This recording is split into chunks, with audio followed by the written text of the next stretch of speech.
Hello students, how are you all? So our next topic is food poisoning. Food poisoning could be due to the consumption of food spoiled by some microorganism. देखो food poisoning कब होगी? जब हमारा food जो हमारा खाना है micro organisms के थ्रू खराब हो जाएगा। यानी कि अगर हम खराब हुआ खाना खा लेंगे तो उससे क्या होगा, हमको फूड पॉइजनिंग हो जाएगी। Microorganisms that grow on our food sometimes produce toxic substance। जो भी माइक्रो ऑर्गेनिज्म हमारे फूड के ऊपर ग्रो करते हैं, ठीक है, हमारे खाने के ऊपर ग्रो करेंगे, कई बार वो क्या होता है, टॉक्सिक सब्सटेंस यानी कि जहरीले सब्सटेंस को बनाते हैं। This make the food poisonous causing serious illness and even death. अब जब ये जहरीले सब्सटेंस बनाएंगे हमारे फूड पे तो ये क्या करेंगे, हमारे फूड को जो है पॉइजनस यानी कि जहरीला बना देंगे, जिससे कि हम बहुत ज़्यादा सीरियस मतलब बहुत ज़्यादा बीमार भी हो सकते हैं, इवन हमारी डेथ तक हो सकती है। So it is very important that we preserve food to prevent it from being spoiled. इसलिए हमें ध्यान रखना चाहिए कि हमारे को फूड को हमेशा प्रिजर्व करके अच्छे से रखना चाहिए, उसको ख़राब होने से बचाने के लिए।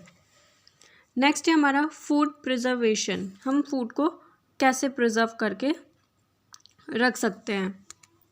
We have learned about the methods use to preserve and store food grains. अब देखो चैप्टर 1 में हमने पढ़ा था ना कि हम कैसे बचा सकते हैं अपने फूड को, अपने जो ग्रेन्स होती है, अपने जो भी अनाज है हमारा, उसको हम कैसे स्टोर करके रखते हैं और उसको कैसे बचाते हैं छोटे मोटे कीड़ों से या ख़राब होने से। How do preserve cook food at home.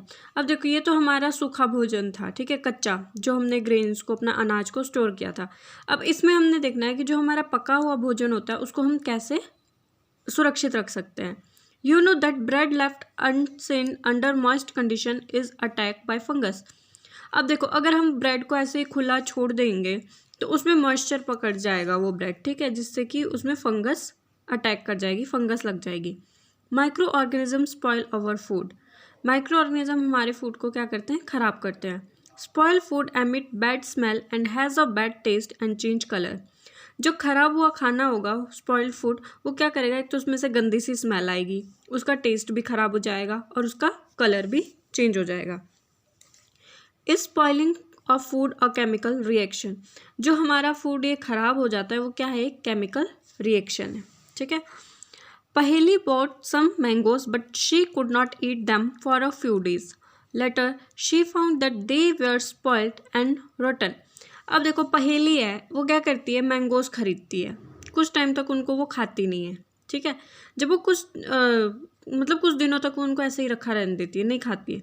कुछ दिनों के बाद जब वो उनको निकालती है तो वो देखती है वो जो मैंगो है वो ख़राब हो गए हैं और सिकुड़ गए हैं, सूख गए हैं, ठीक है। But she knows that the mango pickle her grandmother make does not spoil for a long time. पर वो सोचती है कि मतलब उसको पता होता है कि जो मैंगो, अब ये जो मैंने मैंगो ख़रीदे हैं ये तो कुछ दिन तक रखने के बाद ये ख़राब हो गए जब मैंने नहीं खाए, लेकिन जो मेरी ग्रैंड मदर यानी कि मेरी दादी मैंगो का अचार बनाती है वो काफ़ी लंबे टाइम तक ख़राब नहीं होता है। शी इज़ कन्फ्यूज, वो कन्फ्यूज़ हो जाती है सोच के कि सिंपली जो मैंने मैंगो रखे थे वो ख़राब हो गए, लेकिन जो आम का अचार बनाया जाता है वो काफ़ी ज़्यादा टाइम तक ख़राब नहीं होता है। Let us study the common method of preserving food in our home. We have to save it from the attack of micro organism. अब देखो हम अपने घर में कैसे अपने खाने को सुरक्षित करके रख सकते हैं ताकि उस पर माइक्रो ऑर्गेनिज्म अटैक ना कर सके। तो इसके लिए बहुत सारे मेथड्स होते हैं। सबसे पहला हमारा chemical method. Salt and edible oil are common chemical generally use to check the growth of micro organism, therefore they are called preservative. अब देखो केमिकल मेथड में क्या आता है, सॉल्ट एंड एडिबल ऑयल मतलब नमक और जो हम खाने के लिए तेल इस्तेमाल करते हैं घर में, ये दोनों नॉर्मली केमिकल्स हैं जो हम यूज़ करते हैं माइक्रो ऑर्गेनिज्म की ग्रोथ को चेक करने के लिए, इसलिए इनको क्या बोला जाता है, preservatives. We add salt and acid preservative to pickle to prevent the attack of microbes। ठीक है, हम लोग क्या करते हैं, अचार में नमक को डालते हैं, है ना, उसमें माइक्रो ऑर्गेनिज्म के अटैक से उसको बचाने के लिए। नेक्स्ट है हमारा sodium benzoate and sodium metabisulphite are common preservative. इसी के अलावा अब देखो जो सोडियम बेंजोएट होता है और सोडियम सल्फाइड, ये भी क्या है, कॉमन प्रिजर्वेटिव्स है। These are also used in jam and squash to check their spoilage। इनको किस में यूज़ किया जाता है, जैसे जैम हो गया हमारा और स्क्वैशेस हो गए, उनमें माइक्रो ऑर्गेनिज्म की ग्रोथ को चेक करने के लिए। प्रिजर्वेशन बाय कॉमन साल्ट, जो हमारा कॉमन साल्ट कौन सा होता है, जो हम नॉर्मली घर में नमक यूज़ करते हैं, ठीक है, उसके थ्रू हम कैसे प्रिजर्वेशन कर सकते हैं। Common salt has been use to preserve meat and fish for ages. Meat and fish are covered with dry salt to check the growth of bacteria. Salting is also used to preserve आंवला, raw mangoes, turmeric, etc. अब देखो इसमें जो ये हमारा common salt होता है, normal हमारा जो नमक होता है, उसको जो मीट होता है या फिर फिश, मछलियों का जो भी मांस वगैरह हम खाते हैं, उसको प्रिजर्व करने के लिए उसमें क्या किया जाता है, मीट के ऊपर या फिर मछली के ऊपर, जो मरी हुई मच्छी होती है उनके ऊपर सूखा नमक लगाया जाता है। उससे क्या होता है, हम उनके ऊपर बैक्टीरियाज की ग्रोथ को चेक कर सकते हैं। अब देखो जो ये नमक होता है, ये हम आंवले के ऊपर भी लगा सकते हैं उसको ख़राब होने से बचाने के लिए। अब जो खट्टे मैंगो वगैरह होते हैं, टैमरिंड, इमली, ठीक है, इन सब में यूज़ होता है। नेक्स्ट आता है प्रिजर्वेशन बाय शुगर। शुगर होती है हमारी जो चीनी हम यूज़ करते हैं। Jam, jelly and squashes are preserve by sugar. इसका यूज़ किस में किया जाता है, जैम्स, जेली होते हैं, स्क्वैशेस होते हैं। Sugar reduce the moisture content which inhibit the growth of bacteria which spoil food. Sugar क्या करेगी, मॉइस्चर को रिड्यूस करेगी, मॉइस्चर नहीं आने देगी इन सब चीज़ों में, ठीक है, जिससे बैक्टीरिया की ग्रोथ खुद ही कम हो जाएगी। नेक्स्ट आता है preservation by oil and vinegar. तेल से और विनेगर जो सिरका होता है उससे कैसे प्रिजर्वेशन हम कर सकते हैं। Use of oil and vinegar prevents spoilage of pickle because bacteria can not live in such an environment. Vegetable, fruit, fish and meat are often preserve by this method. अब देखो ऑयल और vinegar का use किसके लिए करते हैं, किस में करते हैं हम, अचार को ख़राब होने से बचाने के लिए, क्योंकि अगर हम उसमें विनेगर, ऑयल वगैरह डालेंगे तो उस कंडीशन में जो बैक्टीरिया वो ग्रो नहीं कर पाएंगे, वो जिंदा नहीं रह पाएंगे। इसके अलावा अचार के अलावा सब्जियों को सेफ रखने के लिए फ्रूट्स, मीट वगैरह हो गया, ठीक है, इस सब मेथड, ऑयल और विनेगर मेथड से उसको भी हम प्रिजर्व कर सकते हैं। नेक्स्ट आता है हीट एंड कोल्ड ट्रीटमेंट। किसी को गर्म करके या किसी को ठंडा करके भी हम उसको प्रिजर्व कर सकते हैं। You must have observe your mother boiling milk before it is stored और यूज्ड। बॉइलिंग किल मैनी माइक्रो ऑर्गेनिज्म। अब हम दूध लेते हैं, ठीक है, उसको हम स्टोर करने से पहले क्या करते हैं, उबाल लेते हैं। जब भी हम दूध लेते हैं उसको पहले हम उबाल लेते हैं यूज़ करने से पहले, ठीक है। किसी भी चीज़ को उबालने से क्या होता है, उसमें जो माइक्रो ऑर्गेनिज्म होते हैं, बहुत सारे माइक्रो ऑर्गेनिज्म, कीटाणु मर जाते हैं। Similarly we keep our food in refrigerator, low temperature inhibit the growth of microbe. उसके बाद हम क्या करते हैं, दूध को क्या करते हैं, फ्रिज में भी रख देते हैं। कोई भी खाना, दूध हो गया या कुछ भी, हम फ्रिज में रखते हैं। फ्रिज का जो टेम्परेचर होता है वो बहुत कम होता है, ठीक है, ठंडा रहता है फ्रिज के अंदर। तो लो टेम्परेचर में भी क्या होता है, बहुत सारे माइक्रो ऑर्गेनिज्म की ग्रोथ जो है कम हो जाती है।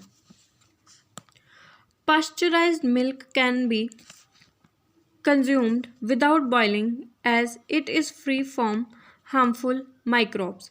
अब देखो जो पॉस्चराइज मिल्क होता है उसमें बिना उबाले ही ये हार्मफुल माइक्रोब से फ्री होता है, इसमें नहीं होते माइक्रोब। वो कैसे इसको मतलब पॉस्चराइज में क्या करते हैं हम, the milk is heated to above 70 degree Celsius for 15 to 30 second and then suddenly chilled and store. इसमें हम क्या करते हैं, दूध को 70 डिग्री सेल्सियस के टेम्परेचर पे 15 से 30 सेकंड के लिए, सिर्फ 15 और 30 सेकंड के लिए गर्म करेंगे और साथ साथ उसको ठंडा करके फिर स्टोर कर देंगे। By doing so it prevent the growth of microbe. This process was discover by Louis Pasteur. It is called pasteurisation.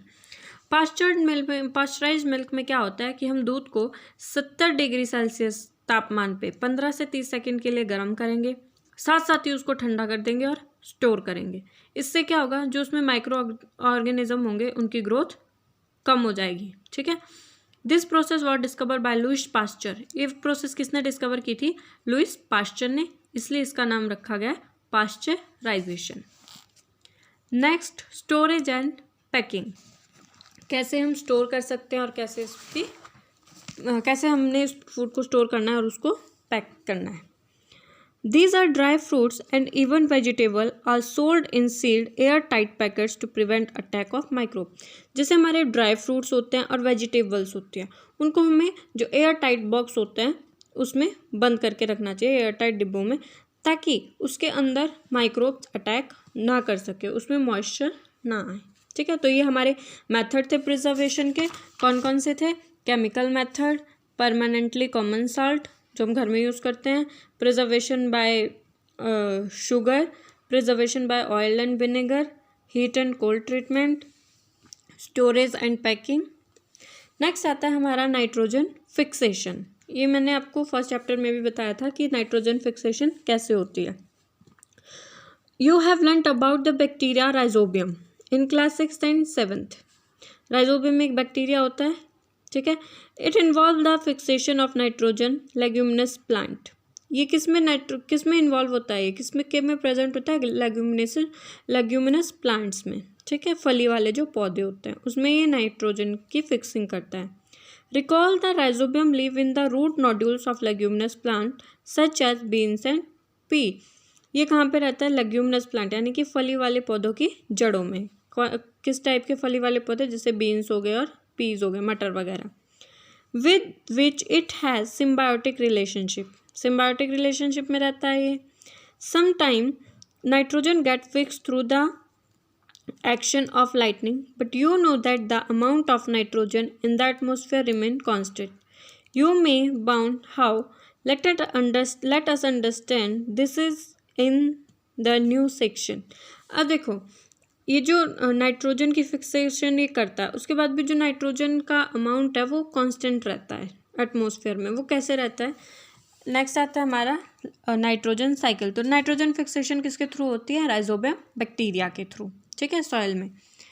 Next आता है हमारा nitrogen cycle. Our atmosphere at 78% nitrogen gas. Nitrogen is one of the essential consumption of all living organism as part of protein, chlorophyll, nucleic acid and vitamins.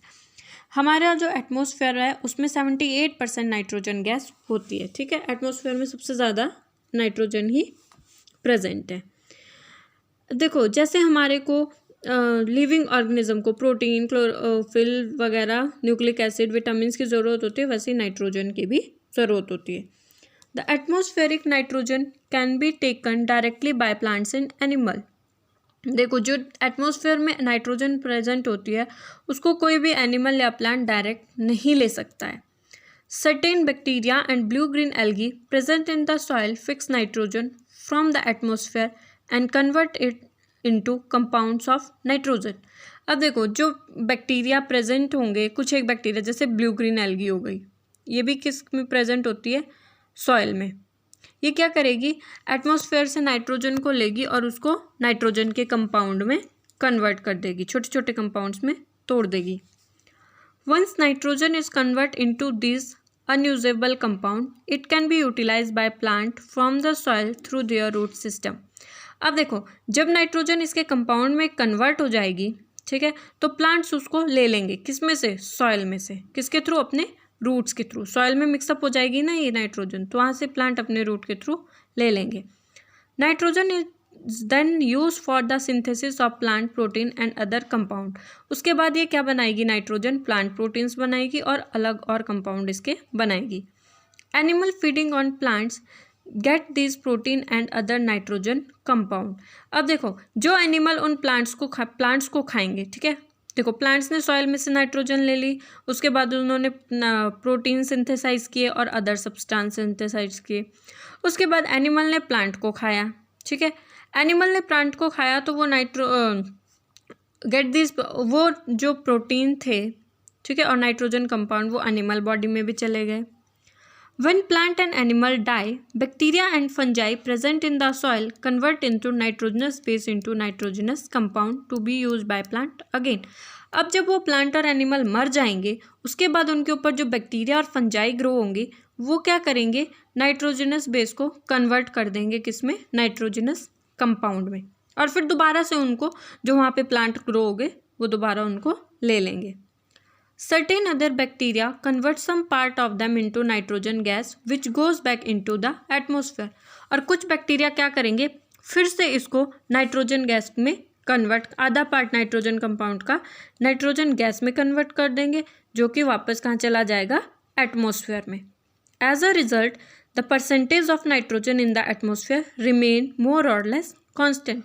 इसीलिए जो nitrogen का percentage होता है atmosphere में वो हमेशा ज़्यादा रहता है, थोड़ा कम भी हो जाता है या फिर कांस्टेंट रहता है. ठीक है, मतलब कैसे होगा, जैसे ये नाइट्रोजन साइकिल दिखाई गई है आपको, एटमॉस्फेरिक नाइट्रोजन है. ठीक है, बैक्टीरिया ने क्या किया, bacteria turn compound of nitrogen into gases nitrogen. ठीक है, बैक्टीरिया ने नाइट्रोजन के कंपाउंड को गैसेस नाइट्रोजन में कन्वर्ट कर दिया. Compound of nitrogen in the soil, जो सॉइल में नाइट्रोजन के कंपाउंड थे उसको क्या किया, अपटेक बाय प्लांट्स ने लिया. ठीक है, प्लांट्स को एनिमल ने खाया. एनिमल के बाद फिर क्या हुआ, nitrogen based are form excretion and death. जो नाइट्रोजन वेस्ट होते हैं, ठीक है, वो कब आप प्रोड्यूस होंगे, जब उस प्लांट एनिमल की डेथ हो जाएगी. ठीक है, और फिर दोबारा से कंपाउंड नाइट्रोजन के सॉइल में मिल जाएंगे. Bacteria in turn fix nitrogen into nitrogenous compound. जो बैक्टीरिया होते हैं वो नाइट्रोजन को किस में कन्वर्ट कर देंगे, नाइट्रोजनस कंपाउंड. अब देखो, nitrogen fixing bacteria fix atmospheric nitrogen, और जो नाइट्रोजन फिक्सिंग बैक्टीरिया होंगे वो क्या करेंगे, एटमॉस्फेरिक नाइट्रोजन में उसको कन्वर्ट कर देंगे. जैसे एटमॉस्फेरिक नाइट्रोजन से नाइट्रोजन फिक्सिंग जो बैक्टीरिया होंगे वो उसको फिक्स करेंगे. फिर बैक्टीरिया किस में फिक्स कर देंगे इसको, nitrogen into nitrogenous based compound में. उसके बाद compound of nitrogen in the soil, जब इन्होंने नाइट्रोजन कंपाउंड में कन्वर्ट कर दिया तो वो कंपाउंड सॉइल में कन्वर्ट हो गए. सॉइल में कन्वर्ट होने के बाद उनको प्लांट्स ने ले लिया. ठीक है, प्लांट्स के बाद उनको एनिमल्स ने उन प्लांट्स के ऊपर फीड किया. उसके बाद क्या हुआ, nitrogenous waste from excretion of death. मतलब जब एनिमल की डेथ हो जाएगी तो नाइट्रोजनस बेस उसमें से निकल जाएगा. ठीक है, और फिर वो फिर से कंपाउंड जो है सॉइल में मिक्स हो जाएंगे नाइट्रोजन के. उसके बाद क्या होगा, bacteria turn compound nitrogenous into gases nitrogen. दोबारा से बैक्टीरिया नाइट्रोजन को गैस में कन्वर्ट कर देंगे, नाइट्रोजन के कंपाउंड को, और फिर से वो एटमॉस्फेयर में चली जाएगी. इसी तरह से ये साइकिल चलती रहती है. So your second chapter is complete.